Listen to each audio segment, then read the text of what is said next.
Сәлеметсіздер ме, құрметті оқырмандарым. Айнұр Мақсұтқызының Сергелдең атты әңгімесін тыңдай отырыңыздар. Ақан нағыз атына заты сай азамат. Әкесі мен шешесі Ақан серідей болсын деп серінің есімін беріп еді. Сері десе сері еді. Мектеп қабырғасында жүргенде ақ қолынан домбырасы түспейтін. Тамылжытып ән салғанда бір дүйім еді тамсандыратын қасиет болды. Ауылдастары Ақанмен бір топырақты басып жүргендері үшін мақтанатын. Өз ортасында абыройы биік, беделді еді. Ақындық қасиеті де бар.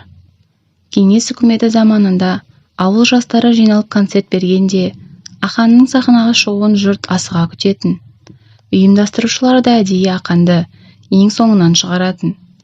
Концертке жиналған жұрт тапшылмай, соңына дейін отыру үшін қазақ шапанды киіп үкісі бұрқыраған бөрікті киіп Ақан сахнаға шыққанда көрермендер ду қол шапалақ ұрып, орындарынан тұрып қарсы алушы еді. Анасы Сәлима ұлының атақтылығының арқасында көшеде кербездене жүріп, дүкенге барса кезексіз кіріп кететін. Әкесі Асқар совхоз механигі еді. Бәтшағардың түкірігі жерге тимей, ол да бір сәтте қақиып шыға келді. Ақан мектепті тәмамдаған соң Алматы музыкалық техникумының ұлттық аспаптар факультетіне оқуға түсті. Ақан әр демалысқа келген сайын бір келіннің бетін ашып, немесе той жиында ән салып қанжығасы майланып кететін.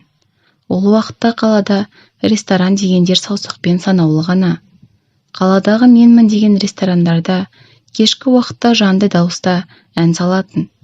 Көп ұзамай курстас достарымен топ құрып, әртүрлі аспапта ойнап, жанды дауыста ән айтып ақшаны жақсы мөлшерде таба білді.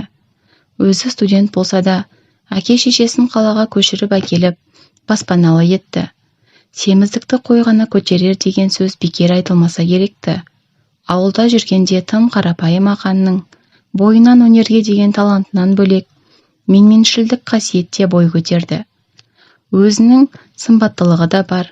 Бой десе бойы, қасы көзі қап-қара жігіт қыз қырғынның талай жүректерін жылатқан еді. Кімге сөз салса да жоқ деген жауап алмайтын. Ақанның бетін қайтарған бірінші жан Ғайша болды. Ғайша ауылдан келген момын қыз. Ақан жұмыс жасайтын ресторанда ыдыс жуушы болып еңбек етті. Онысы да жетіскеннен емес. Оқуға өз білімімен түскен қызға қалайда Алматының тыныс тіршілігіне ілігіп кету керек еді.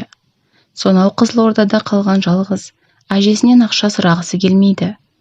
Әке-шешесінен ерте айырылған қызды осы кейуана өзі бағып-қағып, тұмсықтыға шоқтырмай, қанаттыға қақтырмай өсірді. Ғайша үшін әжесінен ақ батасы алғаннан асқан бақыт жоқ. Күндіз-түні өзін оқуға арнап, емтиханнан құламай, жөмпеге түсті. Ол уақытта оқуға түсу оңай шаруа емес. Сондықтан қатарынан оқ бойы озықтар ғана көшке ілесетін. Ғайша солардың алдыңғы шебінен табыла білді. Оқуға түскеннің әжесіне айтқанда, Балхадиша әжейдің көз жасын ешкім тоқтата алмады. Қуанғаны сонша, шүкір, шүкір, шүкір деп жылай берді. Құтты болсын айтуға келген көршілері, әжейдің шаттана парлаған көз жасына көңілдері толқып, өмірден ерте озған Сәбит пен Ләззаттың бұл күнді көрмегендеріне қабырғалары қайса еске алысты. Ғайша 7 жасқа толмас кезінде әкесі мен шешесі жол апатынан дүние салған еді. Содан бері жалғыз ұлынан қалған бір ұл, бір қызды Балхадиша әжей бір өзі ешкімге қол жайғызбай жеткізді. Ғайшаның соңынан ерген Азамат деген інісі бар. Өзі спортшы. Екеуінің арасы 1 жас болса да, Азамат Ғайшаға ешқашан қарсы сөйлемейтін. Тіпті есімін де атамай, тәте дейді. Келесі жылы ізінен Азамат оқуға келетін болған соң, Ғайша барынша жұмыс жасайтын. Күндіз оқу, кешке жұмыс, байғұс қыз әбден әбіржіп жүрді. Дегенмен, намысшылдығы басым, қиындыққа бой бермейді. Өзін бірыңғай сабақ пен жұмысқа арнаған ару үшін Ақанның кім екені қызықсыз болды. Қыздар қызғануға дайын болған Ақанға Ғайша көзінің қиығымен де қарамайтын. Бірақ жасымыздан озмыш жоқ. Қыздардың өзіне деген көптеген назары Ақанды тым менменсітіп жіберген еді. Ұжымдағы қыздардың барлығы Ақанның бір ауыз сәлем деген сөзіне мәз болушы еді. Тек қана Ғайша Ақан үшін ішкен асын жерге қоймаушы еді. Бірінші болып сәлемдеспейтін Ғайшаны қарату үшін Ақан қасынан әрлі-бері өте беруші еді. Қыздан ешқандай реакция болмаған соң, Ақан бір күні өзі танысуға бел буды. Әдеттегідей кешкі ауысымға келген Ғайшаны Ақан дәлізден күтіп алды. «Сәлем Ғайша, қалың қалай?» деп қыздың алдынан күліп шықты. «Сәлеметсіз бе? Рахмет, жақсы». «Жақсымын, сен сұрағалы тіпті керемет болып кетті». «Дұрыс екен» деп қыз жауабын беріп жүре берді. Ары қарай жұмыс орнына, асханаға бет алған қыздың артынан Ақан да қалар емес. «Бүгін тым сұлуланып кетіпсің». «Мен күнде сұлумын». «Оған сөзім жоқ, бірақ бүгін ерекшесің». «Рахмет» деп қыз қысқа қайтарды. Жігіттің өзіне қырындап тұрғанын түсінді. Өйткені үстінде үнемі киіп жүретін көк көйлегі, шаш үлгісі де сол. Жай ғана құйтырқы сөз екен деп қабылдады. Іштей «Оттапсың, Дон Жуан» деді де өзі мырс ете күліп жұмысына кірісті. Асханадан не шығарын, не шықпасын білмей, Ақан состиып тұр. Тағы не айтсам екен деп ойланып, болмаған соң шығып кетті. Біреу бетіне сия жағып жібергендей, қыпылықтап кеткен жігіттің жүрегінде бір ұшқын маздаған еді. Қалай да болса, осы қызды қаратамын деп ұнатып қалды. Сол күннен кейін Ғайша үшін әр күні мереке болды. Гүл, торт, сыйлықтардан Ақан аянып қалмады. Алмауға қанша тырысса да, жалынып жалпайып жолында тұрып алатын. Жұмыстан соң үйге шығарып салатын. Бара-бара Ғайшаның да сезімі оянды.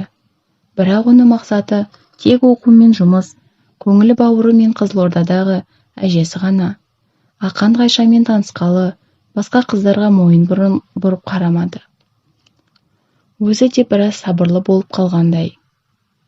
Сөйлеген сөзін саралап, ойын үшкірлей түскен. Селкілдектігі мен желкілдектігі басылыңқырап, серіліктен жігітке мойын бұрғандай. Айша қанша ұнатып тұрса да, мен сені сүйемін деп ешқашан айтпады. Тіпті қыз бен жігіт болып жүруге келісімін де бермеді. Олар жай ғана дос еді. Тек сол күнгі оқиға болмағанда. Желтоқсанның әдепкі 10 күндігі болатын. Бірде Ғайшаға Қызылордадан хабар келді. Көрші үйдің телефонына қоңырау шалған қыз әжесінің ауырып қалғаны жайлы естіді. Жетіп бара қоятын көлікте жоқ. Пойызға билет алайын десе, бос орында жоқ. Салысуға кеткен қыз не істерін білмей, Ақаннан көмек сұрауға мұқтаж болды. Қыздың өтінішін орындау үшін жігіт те барын салды. Достарын аралап жүріп, бір көлік тауып, екеуі сыр еліне аттанды. Жол бойы кірпік қақпаған қыз әжесіне жетем дегенше асықты. Араға 13 сағат салып Алматыдан Қызылордаға жетіп келді. Үйіне аптыға кірген Ғайшаны Азамат жылап қарсы алды. «Тәте, әже 2 апта болды, тамақ ішпей жатыр. Сізге айтқызбады. Мен қорқып жүрмін, тәте», деп біраздан көрмеген жалғыз бауырын құшақтай алды. «Әжетайым, уайымдама. Азамат, келдім жаным, қасыңдамын. Әжені емдеп аламыз. Алматыға алып кетемін екеуіңді» деп жұбатып, әжесінің қасына жетіп барды. «Әжетайым, асыл қазынам, сырқаттанып қалғаныңызды неге айтпадыңыз? Сізге бір нәрсе болса, біз не істер едік?» «Жарығым-ау, сен қайда жүрсің? Сабағыңды неге қалдырып жатсың? Әже, сіздің ауырып қалғаныңызды естігенде есімнен айырыла жаздадым. Кіммен келдің? Қалай келдің жаным-ау?» деп әжесі зорға сөйлеп жатыр. Анандайда барлығын тыңдап тұрған Ақан өзі келіп амандасты. «Саламатсыз ба, апа?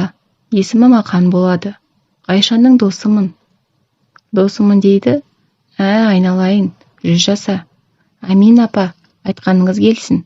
Өзіңіз де ғасыр көріңіз». «Қайдағы ғасыр? Осылардың тойын көрсем де олжа. Оған Алла жеткізбейтін сияқты ғой». «Жеткізеді апа, жеткізеді. Сізді Алматыға алып кетуге келдік. Емдейміз. Әлі құрт майыңызды шөберелеріңізге сақтап отыратын күнге жетесіз деп Айшаға қарап көзін бір қысты. Айша білдіртпей жылап жіберді. Онысын байқаған жігіт қыздың көңілін аулап, Айша, әжең мен Азаматтың киімдерін жина, ертең жолға шығамыз. Біз бүгінше қонақ үйде боламыз деп сенімді көз қараспен қарады. Қыз көңілінде бір үміт, бір арман пайда болғандай. Ахан сөзінде тұрып, ертесіне Айшаны әжесімен бірге Алматыға әкетті. Азамат ағайындарының үйінде бір аптаға қалды. Кейін оны да Алматыға мектебін алмастыруға уәде берді. Қалталы жігіт Алматыға жете сала, сүйіктісінің әжесімен және бауырымен бірге тұруға бар жағдайын жасап пәтер тауып берді. Ол заманда екінің бірі пәтерін жалға бермейтін. Әупірімдеп жүріп, Наташа апайдың қуықта 2 бөлмесін жалдады. Бірден әжесін дәрігерге қаратып, өзін құдды күйеу баладай көрсетіп әлек. Айша осы тұста өз сезіміне ерік беріп, Аханды досы емес, жігіті ретінде қабылдады. Аханның қуанышында шек жоқ. 2 айдан соң әжесінің беті бер қарағанда, Айшаға үйленуге батасын алды. Ендігі кезек ата-анасына жеткізу. Ахан бар жан дүниесімен бұл хабарды жеткізудің оңай еместігін сезіп тұр. Дегенмен шешінген судан тайынбас деген сол күні үйіне тым көңілді оралды. Қолына анасына бір жоқ гүл алып, үйге ерекше жарқылдай кірді. Папа, мама, қайдасыздар? Мұндамыз балам, деп анасы баласының биін қотып алғандай қуанышты дауысын естіп, ас бөлмеден атып шықты. Анашым, бұл сізге деп бетінен сүйді. Рахмет балам, не үшін? Менің туған күнім жазда ғой. 8 наурызға дейін әлі 2 апта бар деп Сәлима аң-таң. Мама, менің сіздерге жақсы жаңалығым бар. Папам екеуіңіз қатар отырыңыздаршы. Ал айта ғой деп, анасы залда диванның үстіне жантайып, теледидар көріп жатқан әкесінің аяқ жағына отырды. В общем, былай, мен үйленем деп айды аспаннан бір-ақ шығарды. Ойбай балам, үйленгені нес? Сен әлі 1-ші курс студентісің ғой. Біз сен үшін қалаға көшіп келдік, жалғызсырамасын деп. Ерте емес пе әлі? Әкесі ау бірдеңе десеңші. Мен не деймін, үйленгісі келсе үйленсін. Сен екеуміз үйленгенде тек институттың жатақханасында тұрдық емес пе? Жасымыз болса 20-ға да толмаған енді сол кезде. Қазір не, жаманбыз ба бәйбіше деп, қуанышты әрі сабырлы жүзбен әйеліне бір, ұлына бір қарады. Қойшы әрі, 3-4 әйелі бар адамдай бәйбіше демей. Ол заман басқа, бұл заман басқа. Заманның түк қатысы жоқ. Заман орнында өзгеріп жатқан адамдар. Мен батамды бердім. Ал мен қарсымын деп, анасы бұрқылдап ас бөлмеге қайта кіріп кетті. Жоқ дедім, болды жоқ. Жассың әлі, болашағың алда. Ол ертең босанады. Сен өнеріңді дамытасың ба, әлде бала бағасың ба? Консерваторияны тәмамда, филармонияға қызметке орналас, сосын ғана үйленесің. Анашым, баламды сіздер бағасыздар. Сіз барсыз ғой анашым. Немереңіз әжеу деп соңыңыздан қалмай жүретін болады. Тұңғышымыз ұл болса есімін әкем қояды. Қыз болса сіз қоясыз деп анасын алдаусыратып әлек. Кейін сөйлесеміз деп көзіне жас алып, тымсырайып тұрған Сәлима ұлына мардымды жауап бермеді. Анасының мазасын алмауға бел буып, кейін жалғастырарына сенімді болған Ақан әңгімесін қоя салды. Арада 2 апта уақыт өтті. 8 наурыз. Ахан Айшаны ата-анасымен таныстырмақ болып, айтпай үйіне әкелді. Ауылдағы үлкен ұлы мен келіні, қызы мен күйеу баласы келіп, шағын дастархан жасап, мейрамды атап өтіп жатқан еді. Бір кезде есіктен кіріп келген Ақан мен Айшаны көріп, Сәлима кірпіші жиырылды. Асқар болса, бұл қыздың кім екенін айтпай түсініп тұр. Талдырмаш тұлғалы, шашы белінен төмен түскен қызды көріп, отырған әулет бір мезетте сұлулығына тамсануда. Тек Сәлима ғана риза емес. 2 жас ебін тауып, дастарханға жайғасты. Табиғатынан ашық қой Ақанның мінезі. Лезде ақ таныстырып үлгерді. Таныс қойыңыздар, бұл Айша, болашақ келіндеріңіз. Алла қаласа, отау құрғымыз келеді. Айшада үн жоқ. Көзін төмен түсіріп, жай ғана жымиып отыр. Айнала үнсіз. Бұл үнсіздікті алғаш болып Асқар бұзды. Иә, шырақтарым, ниеттерің оң болсын. Қалауың болса беттен қақпаймыз Аханжан дей бергенде, кезінде келін болып түсерде бірақ көріп едік қайын жұртты. Табалдырықты орамал жамылып аттап, қазіргілер тіке жігіттің қолынан ұстап кіріп келетін болған ба деп, еріні сылп еткізіп, төменде шай құйып отырған үлкен келініне кесесін лақтырып жіберердей тарс еткізді. Ой мамасы, қойшы осындайыңды. Не бопты? Қазір 21-ші ғасыр, қоя берші, болашақ келінді ұялтпай деп, Асқар әйелін басып әлек. Ғайша болса қызарып кетті. Анасының бұл сөзіне ұялып кеткен қызы Камила да сөзді басқа арнаға бұрып: Айша, ой кешір Ғайша, қайда оқисың? Менің есімім Камила, Құдай қаласа қайын сіңілің боламын. Жақсы болды ғой, бір жерге барғанда сенен көйлек сұрап киетін. Екеуміз шамалас екенбіз ғой.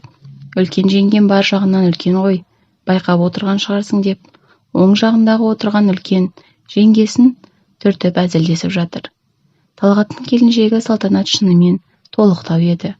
Өзінің даусы да жуан, мінезі де қаңыр, бетің жүзің дүмей, тіке айтатын қасиеті бар. Сәлима бұл келініне әлі келмеген соңда қалаға көшіп кетіп еді. Иә, кім-кімнен сұрайды екен деп Сәлима да қояр емес. Мама, ширатып жатқан ғой. Иә, анашым, солай ма? Әйтпесе біздің мама ондай қатал кісі емес деп, Талғат анасына қойсаңызшы деген ишарат білдірді. Иә, солай деп, сонда ғана Сәлима басылды. Бағанадан бері жұмыраған жамағатпен жарыспай отырған Асқар әлгіндегі сұрағын тағы қойды. Иә, руың кім қызым? Қай елдің қызысың? Кіші жүз, Жаппас елінің қызымын деп Ғайша даусы дірілдеп електің лағындай болып қорыққан үнмен жауап қатты. Охо, кіші жүзден қыз алсаң ұлым өкінбейсің. Кіші жүздің қыздары там пысық әрі ибалы келеді. Тем более Қызылорданың қызы болса. Қазақстан бойынша ең сұлу қыздар Қызылордада деуші едік студент кезімізде деп, Асқар болашақ келінін біраз марқайтып тастады. Білем ғой, әке, сіздікі де кіші жүз болған соң, екеуміз бажа боламыз папа, деп күлді. Отырғандардың барлығы барынша қуанышты, тек қана Сәлима емес. Жадыраған жаздың алғашқы 10 күндігінде Ахан Ғайшаны айттырып, екеуі шаңырақ құрды. Төс қағыстырар құдалары болмаған соң, онсыз да разылығы жоқ Сәлима одан сайын терісіне симай жарылып кетудің сәл алдында. Қызылордадан Сәлиманың әжесі жақтан азғантай ғана туыстары келіп, шағын ғана той жасап, ұзатып жіберді.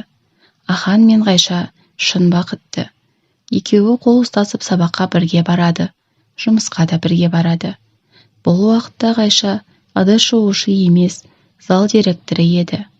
Екеуіне қарап, ел қызығатын, Сәлимадан басқасының бәрі бақытты. Бір күні Ғайша енесінің телефонымен сөйлесіп отырғанын естіп қалды. Иә, бәрі жақсы өтті шүкір. Ненің дүниесі? Сол жетім, бұты тыртиған біреуді әкелді ғой. Үйінде сәмсіреген кемпір мен оқушы інісі бар тыриған. Кәдімгі сүйектері арсиған кедейлер ғой. Менің баламның арқасында Алматыға келіп, адам болып отырған. Қайдан білейін, қайдан тапқанын. Айттым балам, Байқожаевтардың қызын ал деп. Қарасаң көзің тояды. Жақында әкесі новый шоқ алып беріп еще астына. Ақмақ қой мына топас ақмақ дей бергенде, Ғайшаның үйге кіргенін байқады.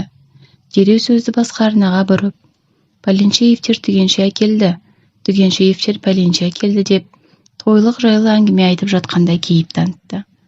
Ғайша жылап, бөлмесіне кіріп кетті. Күйеуіне айтқысы келсе де, әжесінің енең мен күйеуіңнің арасына дәнекер бол қалқам. Аспен ұрғанда таспен ұр деген ақылы санасында тұрып тулап тұр. Жалпы, бұл жағдай бірінші рет болғанымен соңғысы емес еді. Бұдан кейінде Ғайша бірнеше рет осындай сөздерді естісе де, естімегендей болып жүре берді. Немерелері болған соң қояды деген үмітте болды. Осы ниеті шығар, араға жарты жыл салып, аяғы ауырлап, 9 ай 9 күнде дүниеге тұңғыштары бекарыс келді. Әулетте үлкен той. Сәлима келінді болғалы бірінші рет ыржалақтап күліп, көңіліне қуаныш орнағаны болды. Немересін үйге әкелгенде қолынан тастамай, өзінің бөлмесіне Ғайша екеуін отырғызып, тығып қойды. Ешкімді кіргізбей, өзі кіріп тамақ шайын апарып, Ғайшаға да бөпеге де өзі бас көз болды. Ғайшаның енесіне көңілі жібіп шыға келді. Амалдың жоғынан мама деуші еді. Осы сәттерде бар жүрегімен мамалап жүрді. Бірақ Салиманың бұл әрекеті тегін еместі. Салима келіні немересін өзінің қамқорлығына толық алғанымен, өзіне бауыр бастырып, келінін еркелетіп өзгерген кейіп танытты. Айша немерелі болған соң енем жібіді деп қуанышында шек жоқ. Ал негізінде бұл айлакер әйелдің құйдырғы жоспары еді. Арада 2 ай өткен соң Салима ұлын Өскемен қаласының шалғай ауданына филармонияға қызметке тұрғызды. Жаңа ғасыр, жаңа дәуір, жаңа Қазақстанның кіре берісінде бұл аудан қызықтануды жолға қойған кез еді. Оқуын тәмамдаса да 3 айлық іс-сапарға рұқсатнамамен жолға шықты. Айшаның көңілі қаймығып, амалсыз қала берді. Бұл қызмет аспаннан келмегенін Асқар сезіп жүр, бірақ дәлелі жоқ. Әйелінің нағашысы Өскеменге беделді қызметке тағайындалған соң, аяқ асты сонау Алматыдағы Аханның Өскеменге шақырылуы кездейсоқтық емес. Әрине, кездейсоқтық емес. Салима ұлын отбасына кіндігі байланып, қалмас үшін де қасына алып жатып жүрген еді. Енді міне басқа қалаға жіберіп жатыр. Сондағы мақсаты ұлы гастрольге шығып, жүретін әнші болуы. Сол үшін әйелі мен баласы аяғына тұсау болмауын қадағалап жатыр. Апырай, адамнан айлы асқан ба десейші. Әне-міне дегенше Ахан да жолға шықты. Кетерінде келіншегі мен жаңа туылған ұлын қимады. Бала кішкентай, ауыртасыңдар. Айша барғысы келсе барсын, бірақ бекарысты алып қалам. Сухой молокомен өзім өсірем. Кете беріңдер. 1 жасқа келген соң онсыз да қасына жоламайсыңдар. Оған дейін емізе тұрсын. Бұл бала Асқар екеуміздікі деген бұйрықтан асып кете алмады. Негізінде бұл Салиманың бетпердесі. Немересін қызғанып тұрған кейіп танытқаны, Айша мен Ахан сол бетпердеге алданып, анамыздың көңілін қалдырмайық деп ұйғарған еді. Бөгде қала, бөтен адамдар, бәрі орысша. Тіпті көптеген қазақтарды орысша. Аханға бәрі жат, бәрі бейтаныс. Қалтасында ақша да аз еді. Жиған тергеннің қайнынысы. Азаматқа мен келем дегенше үнемде тек азық-түлік пен дәрілерін ала жедім деп беріп кеткен еді. Амалдың жоғынан ешбір жағдай жасалмаған арзан үй жалдап тұруына тура келді. Бірақ қызметтің аты қызмет, алғашқы сатысы. Әттең, алғашқысында-ақ сүрінді бұл жігіт. Ахан бұл ортаға бірден сіңісіп кетті. Жан-жақтан жиналған жастар болған соң қызметі қызықты көрінді. Оның үстіне кілең өнерпаздар. Күндіз дайындықтары жобалары, кешкісінің қыдырыстарына кезек береді. Бірыңғай Оля Катялар мен дискотеканың ортасын түсіруші еді. Әдепкіде Қазақтелекомға жиі барушы еді отбасымен сөйлесуге. Кейін 3-4 күнде 1 рет, аптасына 1 рет хабарласады. Осылай жүргенінде 3 ай уақытта өте шықты. Алматыға 1 рет барып келіп, қызметін өсіруін сұрап тағы 6 айға қалды. Ақырында осы қызметінде бақандай бас-аяғы 2 жыл отырды. Бекарыстың алғашқы туған күнін тойлауға Алматыға келді. Айша күйеуінің біртүрлі болып жүргенін байқады. Бекарыстың тұсау кесері өткен соң Өскеменге қайтуға қамданып жатыр. Айша ақырындап келіп, Ахан, мені де алып кетші деп үмітсіз болса да өтінішін айтты. Бала кішкентай деп ойламайсың ба? Бала өзі тамақ деп жүр. Маған тіпті қарамайды. Тек әжесі болса болды оған. Қайдағын айтпашы, бәрібір сенің орның бөлек. Ахан, ол тіпті менің қасыма да жатпайды. Болмайды Айша, қал үйде. Не үшін менімен барғың кеп қалды? Қызықсың не Ахан? Мүмкін сен менің күйеуім шығарсың, қалай ойлайсың? Айша, ол жақта условия жоқ. Тамақ дұрыс емес. Өзім зорға жүрмін. Бәсе, неғып командировкасын ұзартып жатыр десем деп, бұртиып жылармандай болып тұрса да кекетіп тұр. Қойшы Қайша, скоро бір жолы Алматыға ауысамын. Скоро диплом алам уже. Жұмыста дайын болады сол кезде. Баяғыша бірге тұратын боламыз. Ахан, менің саған күмәнданып жүрмін деп ойын ашып айтты. Неден күмәнданасың? Сен біреуді тауып алғандайсың. Қайдағыны айтпашы. Айша, жоқ шынымен, неге сен мені алып кеткің келмейді? Айттым ғой қазір ғана. Сылтау емес, мен көнем. Тек сенімен бірге барсам болды. Жоқ, мені қызғанғанша баланы ойла. Не жетпейді саған осы? Ергейін дедің бе үйде отырып? Оқуыңды оқытып жатыр мамам. Азамат пен әжеге ай сайын ақша салып тұрам. Не керек осы саған басқа дегенінде Қайшаның төбесінен найзағай ұрғандай болды.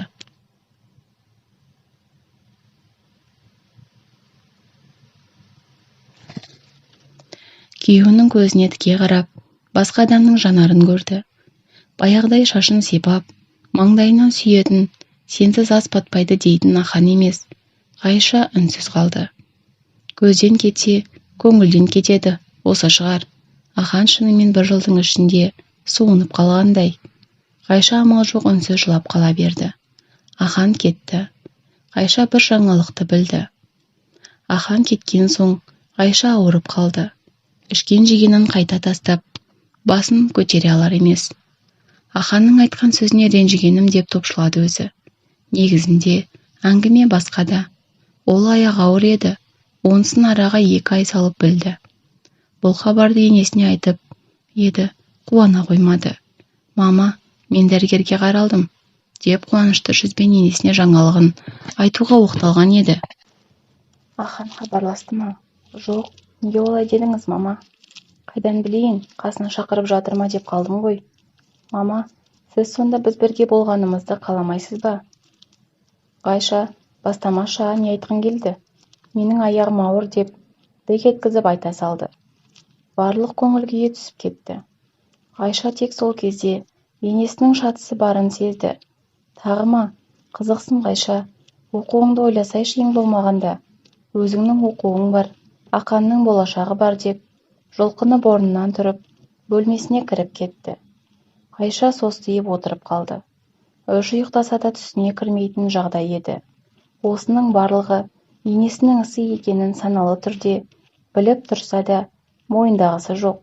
Дегенмен бұл жаңалықта ханға айтуды жөн көріп, хабарын күтті. Ахан да хабарласуға асығыс емес. Әйтеуір бірнеше күннен соң хабарласқанда Айша жаңалығын айтты. Ахан да онша қуана қоймады. Өйткені бұл уақытта оның өмірінде Ольга бар еді. Иә, Ақан шынымен орыс қызы Ольгамен көңіл қосты. Ауру қалса да әдет қалмайды деген рас екен-ау. Жігіт кезіндегі Дон Жуандығы қайта бой көтерді. Аханның табиғи қасиеті су бетіне қалқып шыққан нәжістей жиіркенішті.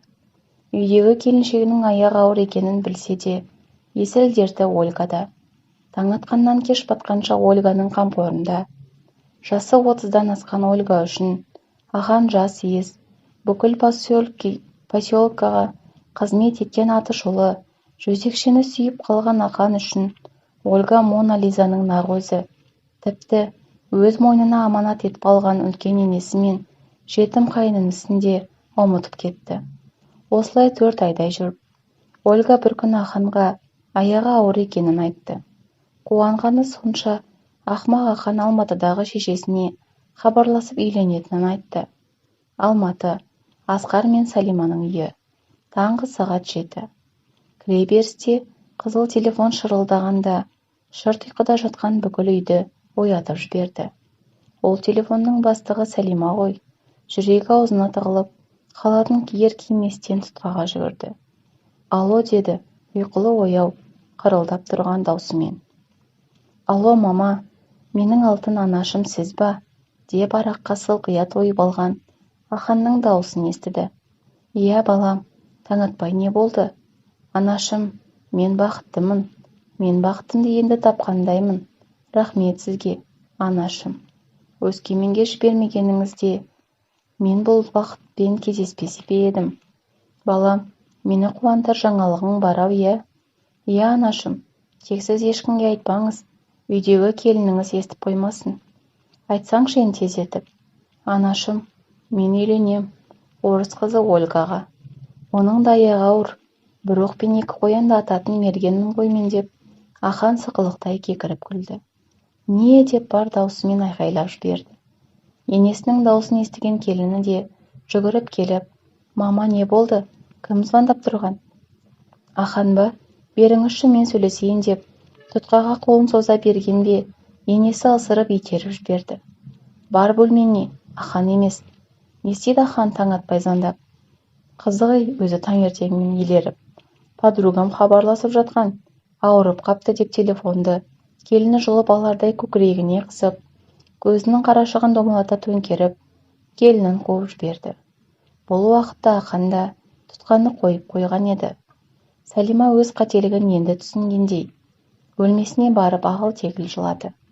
Таңмен таласа тұрып, төсегінде еңіреп отырған әйелінің бұл ісінен шошынып кеткен отағасы, әне болды, 1980 жылғы Олимпиададағы Миша есіңе түсіп отыр ма деп сөзбен қытықтай сұрады.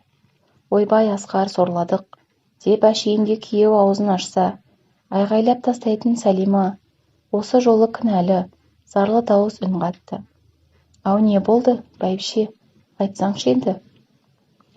Асқар хабарласты. Не дейді? Қашан? Осы қазір ғана. Үйленемін дейді. Не дейді деп Асқар жатқан жерінен жолына атып тұрды. Иә, отағасы, орыс қызы деп қояды. Балаң жалаң аяғымен от бастау. Оның үстіне аяғы ауыр дейді деп сыбырлап мұқтаж күйде жауап берді. Иә, ой әкеңнің деп Асқар келесі бөлмеде жатқан ұлын сабауға бара жатқандай төсегінен ашуланып атып тұрды. Есікке дейін барып, қайтып келіп, әрі-бері бөлменің ішін аралап, теңселіп жүр. Не істейміз, Асқар, не істейміз дейді ғой, сен қатынның кінәң осының бәрі. Нең бар еді семьясы бар балаңды шетке жіберіп. Обалы саған, Сәлима, сөзім жоқ саған айтар. Енді келіп не істейміз дейсің? Не істеуші едің? Жолға шық, пойызға билет ал да, барып қайтар ұлыңды деп ашуланды. Сәлима осы жолы Асқарға қарсы келмеді, өйткені оныкі шынымен дұрыс еместігін біліп тұр. Салы суға кеткен сұмырайдай Сәлима жолға дайындалуды бастады. Арқаланып торбаланып, ұлын Өскеменге іздеп барды. Алдымен туысының үйіне қоңыстап, кейін ұлының мекен жайын жобалап тауып барған Сәлима өз көзіне өзі сенбеді. Табалдырығынан төріне дейін шашылып жатқан үй, иісі өз алдына бір бөлек. Есіктен кіріп ахан деп дауыстады. Тар бөлмеден шашы айқыш-ұйқыш, үстіне кір-кір халат киген бір әйел шықты. Іште әлгі Ольга екенін Сәлима түсініп тұр. Здравствуйте, вы кто деді әлгі әйел. Аханның мамасымын, ахан қайда, шақыр деп қазақша сұрады. Ой, извините, пожалуйста, мы вас не ждали, а так бы приготовились. Я Ольга, жена вашего сына деп, Ольга шашын қолымен тарақтап, өзінше ыңғайсызданған кейіп танытты. Сәлиманың бір ауыз сөзін түсінбесе де, мама деген сөзінен анасы екенін білген Ольга, аханның әйелі ретінде өзін таныстырып әлек. Сәлиманың қаны басына шауып тұр. Әрі кірерін, шығып кетерін білмей, есіктің алдында мелшиіп тұр. Вы проходите, присаживайтесь. Ахан к обеду придет. У нас вчера гости были. Поздно легли. Как бы и не успела прибраться дома. Сейчас я все уберу, обед приготовлю деп, жалпалақтап жатып келін сымақ. Айналайын, мне ничего не надо. Я за сыном пришла. Заберу домой. Ты знаешь, у Ахана дети, жена есть. Ты не жена деп, бар орысшасын шашып, әңгімесіне төтесіне ойды. Как жена? А я кто?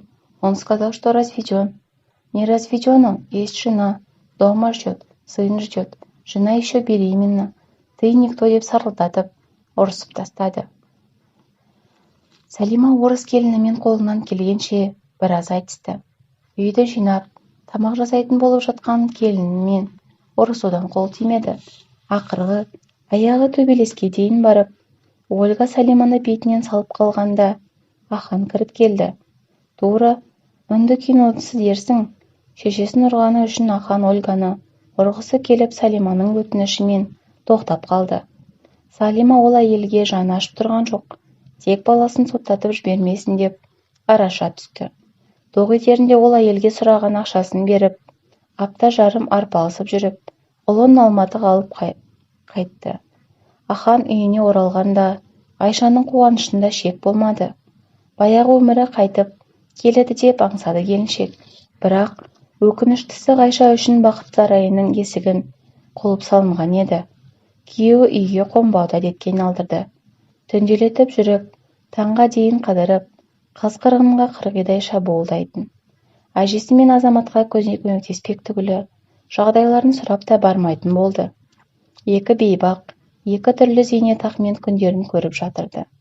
Ғайша әбден әбіршіп кетті. Өзі аяғы ауыр, әне-міне дегенше босанғалы отыр. Жұмыс жасайын десе, аяқ қолы жіпсіз байлаулы. Азамат 11-ді бітіретін жыл. Оның оқуы қалай болмақ деп уайымдайды. Салима болса, баяғыдай емес, біраз басылған. Орыс келінінен жеген таяғы сабасына түсіргендей ме, әлде ұлының жүріс-тұрысы мезі етті ме, әйтеуір терең күрсініп, келін деп сыбырлап шақыратын болды. Айша екіншісін босанды. Салима баяғыша ол немересінде қарауға көмектесті.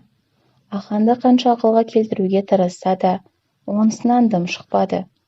Оқуы жайына қалды. Кезінде өнер жолына бағыттаған ұлының тайып кеткеніне өзін кінәлайды. Енді міне жүрісі. Оқуы жайына қалды. Әр мейрамхана, тойларда ән айтып аз ақша тапқанын емес, үйге ақша келмек түгілі табысының тиынын да тамызбайтын. Ахан ұялмай, үй телефонынан нөмірін басқа қыздарға беретінді шығарды. Таңғы 4, түнгі 3 тиме телефонға дамыл жоқ. Айша әбден іштен тынып, омырауының сүті де тартылып қалды. Асқар болса ұлына ашулы. Бірақ байғұс әке өз қолын өзі кессін бе? Іштен шыққан шұбар жылан. Келеге келмей жатқанына ол да қынжылады. Ең сорақысы, сол баласының кесірінен әйелінен айырылғаны. Жаз мезгілінің алғашқы айы. Айша дипломға дайындық үстінде. Асқар барынша келініне көмектесіп жүр. Салима балаларына қарайды. Екі ұлды аналарына кедергі етпеуге келіскендей тып-тыныш. Кешкі астан соң Айша қайтадан сабаққа кірісті. Кенет есікті тарсылдатып, Ахан келді. Қасында бір шөп желке бар. Екеуі де уылдаймас. Есіктен тәлтіректеп зорға кірген Ахан «Мама» деп дауыстап шақырды. «Әй, не жетпегір, кірсеңші ойбайламай» деп ас бөлмеде отыра берді күйеуінің даусын естіп. Бөлмесінен атып шыққан Ғайша бір орында мелшиіп тұрып қалды. «Ғайша, знакомься, это Лариска, моя Ириска» деп қарқылдап күлді. Ларисасы да ұялмай: «Добрый вечер. Извините, я не знала, что вы дома.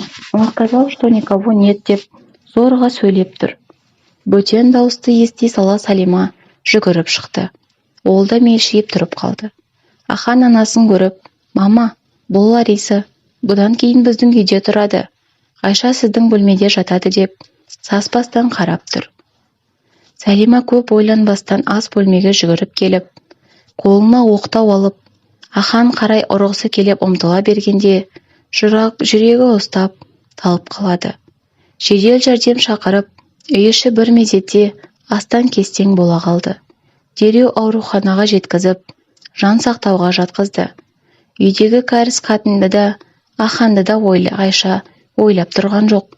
Тек қана енесі аман қалуын Құдайдан сұрап, аурухана алдында еңіреп жылап отыр. «Тағдырым-ай, менен мама деген сөзді қызғанбашы. Бала кезімнен арман болған анама әлі еркелеп үлгермедім. Өмірлет жанамды. Тағы да анашым-ай» деп жылатпашы. Қасымда қалсыншы. Күш қуат бер, Алла, анама. «Мама, күресші мен үшін. Мама, мені тастамашы. Папа, мама, екеуің үшін, екі ұлым үшін, Азамат пен әшем үшін өмір сүрем. Тек сендер қасымда болсаңдар жетеді» деп бар даусымен аурухана алдындағы саябақта отырып жылады. Қанша отырғаны белгісіз, көзі ілініп кетіпті. Саябақ бағбаны келіншекті оятып үйіне апарып салды. Үйіне келсе, атасы 2 баламен отыр екен. Ахан әлгі кәріспен кетіп қалыпты. Арада 20 күндей уақыт өте шықты. Айшаның тілегін естіді ме, әйтеуір Сәлима аман қалды.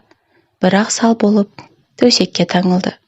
Қайын сіңлісі мен абысының екеуі 2-3 реттен ғана келіп, кейін олар да ат ізін салмады. Енесінен әбден көңілі қалған үлкен келіні дауа оған деп табалап, мәз болып жүр. Қайша осы сөзін естіп, абысынына енді келмеуін өтінді. Өзі болса, сабақ пен үйдің арасында зыр жүгіріп, әбден әбіршіп кетті.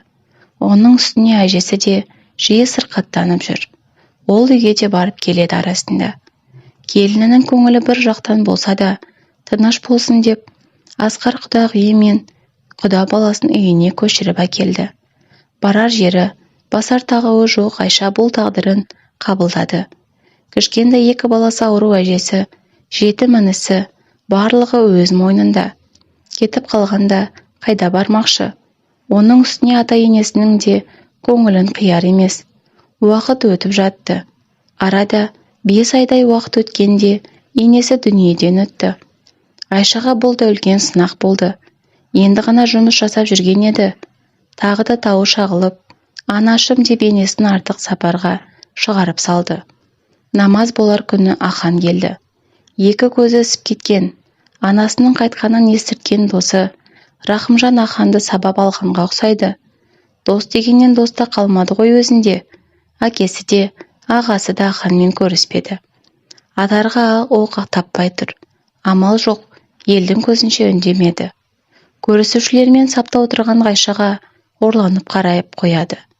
Айшада еш реакция жоқ. 2 ұлы да әкелері ретінде танымайды Аханды. Әрі-бері жүріп, сергелденге түсіп, анасының намазы шыққан соң кетіп қалды. Сол кеткеннен мол кетті. Ахан жайлы ешкім еш нәрсе естімеді де, көрмеді де. Тек араға 7 жыл салып өзі қайта бой көрсетпегенде, тіпті ондай адам бар екені ұмытылып та кетіп еді. 7 жылда Айшаның еш өзгеріссіз бір сарынды өтіп жатты. Енесінің көзі кеткен соң, атасы үйді Айшаның атына жазып беріп, өзі ауылға үлкен ұлының қолына кетті. Әжесі де өмірден өтті. Өзі жұмыс жасап, інісін оқытып, балаларына қамқор ана болды. Айшаны тағдыр әбден сынады.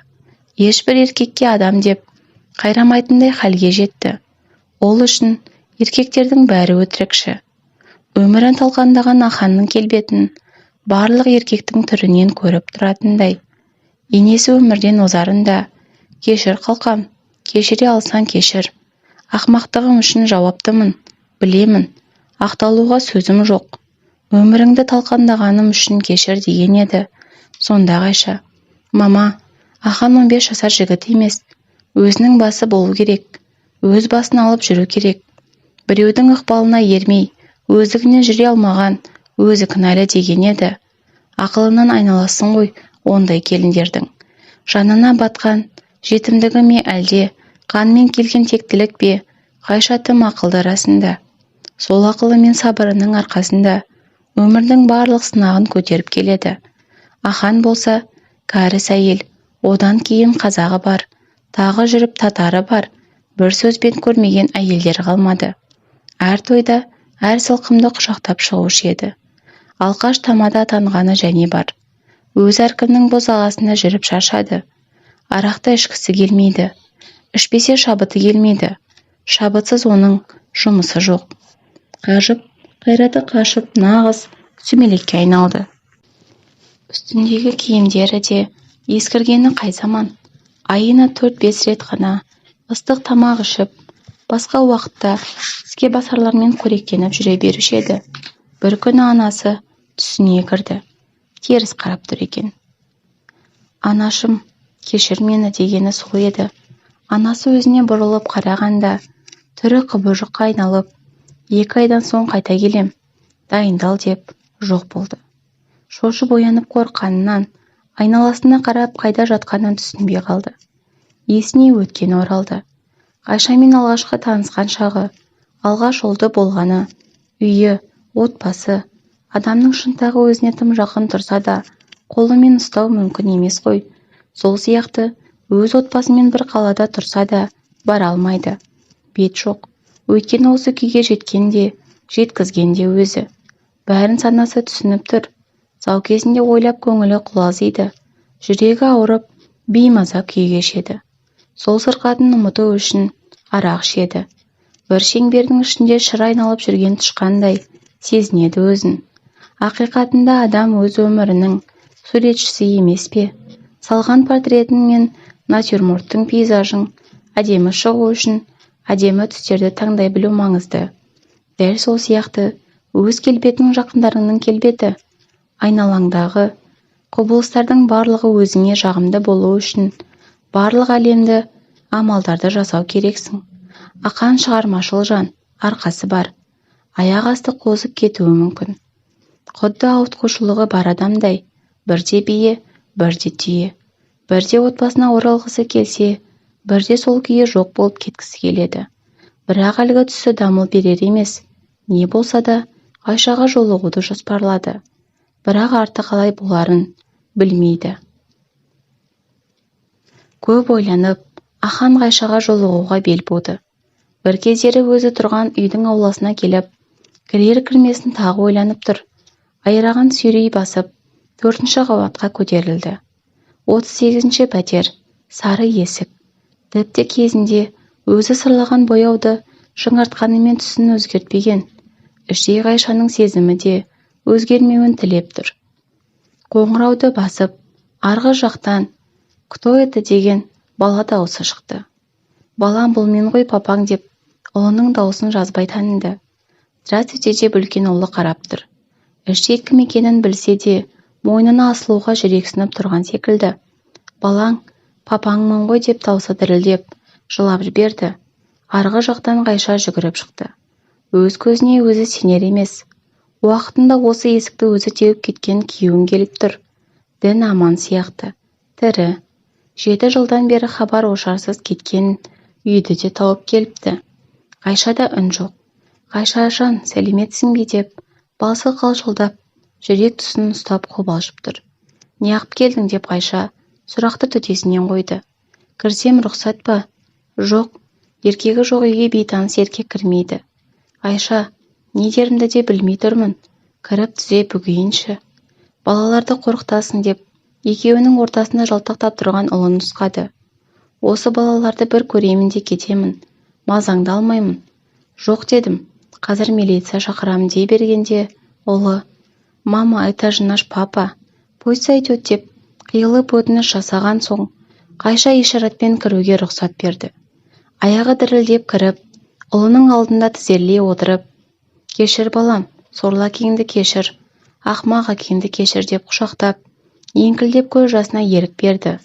Болып жатқан ушуға кіші ұлы шығып, дереу әкесін көріп, папа пришел, папа, я знал, что ты человек-паук, я знал, что придешь деп, айқайлап жылап құшақтап жатыр. Әкесін суреттен көрген кіші ұлы, әкесінің мультиктегі батырларға теңеуші еді. Ғайшаның жүрегі ауырды. Кеуде тұсы шымшып, басы айналып жан дүниесі астан кетсең болды. Екі ұл әкелерін құшақтап, мәз-мейрам болып жатқаны ана жүрегін тілгілеп барады. Екеу аяқ киімін шештіріп, төрге шығарып, ойыншықтарын көрсетіп, арқасына мініп, ойнап жатыр. Әсіресе кішісі ерекше қуануда. Су әкеліп беріп, печенье беріп, өзінің тірлікесіндегі тамағын әкеліп, әкесін тамақтандырып жатыр. Ғайша болса не істерін білмей, үйдің үшін кезіп ойлануда. Екі баласын ұйықтауға шақырса, әкелерін қолынан сүйреп, жатын бөлмеге апарып, екеу орталарын алып жатыр. Ертек айтып беруге қолқа салып айырылар емес. Етті иесімен қинасын деген осы шығар. Екеуін ұйықтатып, ақырын бөлмеден шығып, Ғайша рахмет, сау бол деп қайтқалы жатқанда, үйге өз кілтімен ашып кірген ер азаматты көрді. Аханның көзі ұясынан шығып кете жаздады. Танымай қалды. бойы ұзарып, нағыз жігітке айналған Азамат екен. Қайын інісін көріп, Ахан көзіне жас алды. Аза, жезде, амансың ба інішек деп құшақтай алды. Өзің қалайсың жезде? Жездеке сағындық қой өзіңді, қайда жүрсің деп, әрдайым жездесін бауырында көретін Азамат та қуанып қалды. Қайда барасың? Жүр отырып шай ішейік деп жіберер емес. Азамат қайтсын, жібер деп Ғайша бұйрық берді. Тәте, сіздердің мәселелеріңізге араласқаным дұрыс емес. Бірақ бізді Қызылордадан осында келтірген жездем, әжемді емдеген жездем, бір уақытта асыраған жездем. Алғысым көп қой тәте. Түсінем жездемді, кешіру қиын. Дегенмен, мен ер адам ретінде ерлі зайыптылардың арасына қалай түсемін? Одан бөлек, жездем қандай адам болса да, ол Аллахтың бір жаратылысы. Сондықтан мен оны құрметтеуге міндеттімін деп нық-нық ойын айтты. Жездесі екеуі ас бөлмеге барып, шай ішіп, біраз әңгімелесті. Азамат өз өмірі, оқуы, қызметі жайлы, жақында үйленбекші екенін айтты. Жезде, тәтем мен үшін анаммен тең. Ал сені мен әркез әкемдей көрдім. Менің тойымда әкемнің орнында әке болып, тәтеммен қатар тұршы, кетпеші деп жас балаша жездесіне өтініп тұр. Азамат, сен мені кешір. Қиналған сәттерің болғанда тастап кеткенім үшін. Қолымнан келсе, алдағы уақытта мен саған үнемі тіреу боламын. Бірақ мен Ғайшаға қайта оралмаймын. Құқым жоқ, қайтқаным дұрыс деп арқасынан қақты. Тіпті Азаматты тыңдамай шығып кете берді. Осы келгеннен кейін 2 айдан соң Ғайшаның жұмысына Аханның жансақтау бөлімінде жатқаны жайлы хабар келді. Көлік астына түсіп, ауыр жарақаттар алыпты.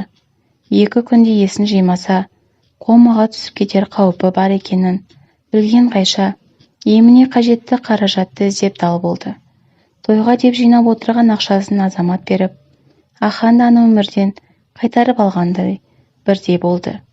Азамат тәтесін көндіріп әлек, жездесін үйге қайтаруын өтініп жүр. Ғайша келісер емес. 20 күнде ауруханада жатып, шығарылған Аханды Ғайша үйіне кіргізбеді. Араға 5 ай салып, Азамат үйлену тойында жездесін өзі барып әкелді. Өз армандағандай, тәтесі екеуі тік аяқта қатар тұрып, той берді. Тойдан соң 2 ұл әкесін мүлдем жібермей қойды. Бірінші рет келіп кеткеннен кейін, екеуінің ыстығы 40-қа дейін көтеріліп, сағынып жылап еді. Осы жолы да солай боларынан қорқып, Ғайша Ақанды үйінде қалдырды. Екеуі 2 жылдай жай ғана бір пәтерде тұратын квартиранттардай ұстаушы еді. Күйеуін төсегіне жолатпаған Ғайша өміріне енуіне де түбегейлі қарсы.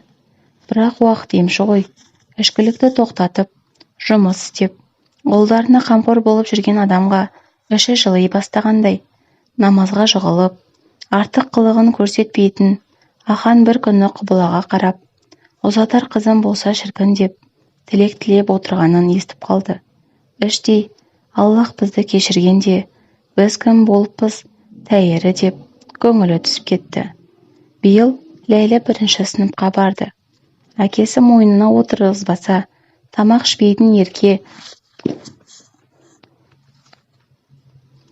2 ағасының әбден ағырын шығаратыны да бар.